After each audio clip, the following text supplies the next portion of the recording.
Deuxième phase, le contexte. Dirigeants, la semaine dernière, je vous proposais de travailler les 3 semaines du mois d'août pour vous. Nous avons commencé à réfléchir sur vous-même, à votre pratique pour développer votre confiance en vous et acquérir ces outils pour votre équipe dès la rentrée de septembre. Ce lundi 8 août, nous allons réfléchir ensemble au deuxième axe de la réussite, l'environnement. 2 regards complémentaires pour analyser votre environnement et celui de vos actions. Premièrement, le contexte. Deuxièmement, les autres. Premièrement, le contexte. Quelle que soit l'action que vous désirez mettre en place, qu'elle soit immédiate ou au long cours, il vous faut analyser le contexte. Il comprend le marché, les lois, la géographie, les courants de pensée et tous les autres éléments importants pour déployer cette action. Cette analyse est avant tout une démarche de connaissance et de compréhension. Une connaissance la plus fine possible, quoi, où, combien, et une compréhension, pourquoi, comment, quand.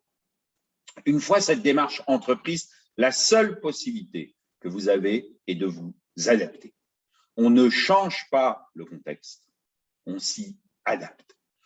Vous constatez en permanence des personnes qui consacrent leur énergie à vouloir changer un contexte sur lequel, par définition, ils n'ont aucune prérogative. Le changement de contexte est une perte de temps et surtout d'énergie. Face à un contexte d'action, connaissance, compréhension, adaptation. Deuxièmement, les autres. Une fois avoir suffisamment considéré les différents éléments du contexte, chaque acte se déroule avec d'autres personnes, vos collaborateurs, vos équipes au sens le plus éloigné et le plus large possible, vos partenaires, vos fournisseurs, vos clients, etc.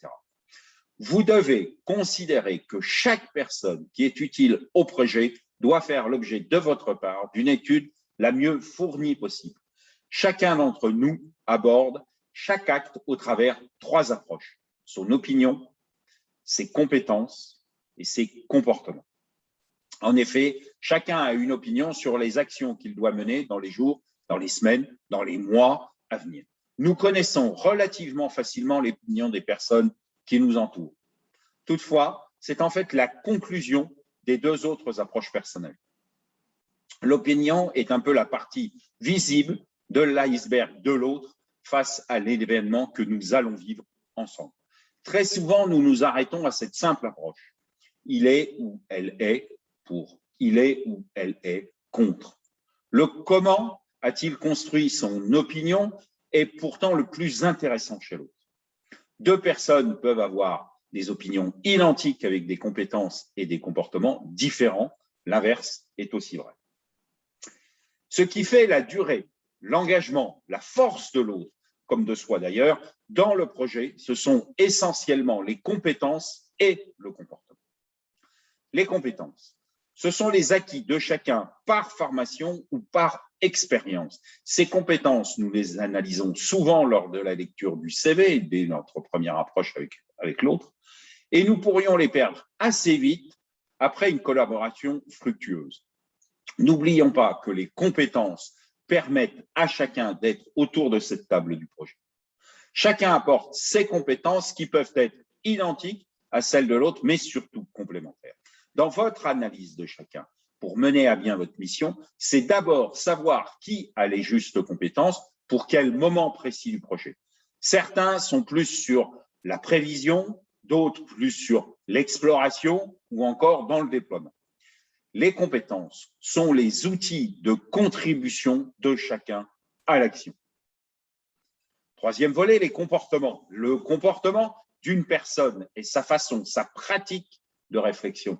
Comment chacun aborde un sujet nouveau ou ne l'aborde pas. C'est d'abord un mode de réflexion en parallèle, une pratique des autres et avec les autres sur la durée de l'ensemble du projet. Que ceux qui me connaissent bien se rassurent, je ne vais pas ici vous faire une intervention complète sur l'analyse des comportements, 10, Success Insight ou autres. Vous devez connaître au mieux les comportements des personnes stratégiques pour mener à bien votre projet. Sont-ils plutôt à anticiper les actions et voir après la démarche immédiate ou plus dans une logique du pas à pas? Sont-ils dans un principe de travailler avec les autres pour leur capacité à faire ou plus dans une relation personnelle avec chacun? Chacun des comportements est nécessaire pour mener un projet au long cours. Votre ambition ne se réalisera que si chacun peut y contribuer dans sa différence. Certains sont au long cours, d'autres dans l'immédiateté. Quelques-uns seront solitaires, d'autres seront dans le collectif. Aucun comportement ne prévaut sur l'autre. Certains seront appropriés à une situation précise, à un moment précis, et inappropriés à un autre moment. La meilleure équipe est une équipe à cerveau total, donc complémentaire. Les difficultés managériales commencent avec une équipe à cerveau total. Comme pour le contexte, ce qui est important, c'est de s'adapter aux autres si nous voulons qu'ils contribuent dans l'excellence de leurs compétences. On ne change pas les rayures du zèbre. En ce qui concerne chaque personne du projet, les compétences dans un modèle de comportement construisent l'opinion comme les autres pour mieux s'y adapter. À très bientôt sur le terrain, à votre disposition.